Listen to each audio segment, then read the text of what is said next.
ప్రపంచాన్ని మార్చిన ఒక రాత్రి గురించి మీరెప్పుడైనా ఆలోచించారా? ఆ రాత్రి యేసు తన శిష్యులతో కలిసి చివరి భోజనం చేసిన సమయం. పస్కా పండుగ సమయం దగ్గర పడినప్పుడు యేసు తన శిష్యులతో కలిసి ఒక గదిలో భోజనం చేయడానికి కూర్చున్నాడు. ఆయన వారిని ప్రేమగా చూసి, నేను శ్రమపడక ముందు ఈ పస్కాను మీతో కలిసి తినాలని చాలా ఆశపడ్డాను అని చెప్పాడు. మనం ఈ సందర్భాన్ని లూకా 22:15లో చూడొచ్చు.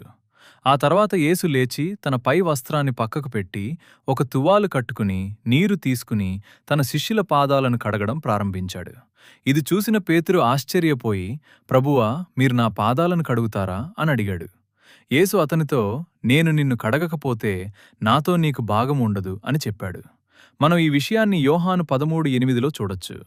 వారు భోజనం చేస్తుండగా యేసు ఒక్కసారిగా గంభీరంగా మాట్లాడుతూ, మీలో ఒక్కడు నన్ను అప్పగించబోతున్నాడు అని చెప్పాడు. ఈ మాటలు విన్న శిష్యులు దిగులుపడి ఒక్కొక్కరుగా, ప్రభువా, నేనా అని అడిగారు.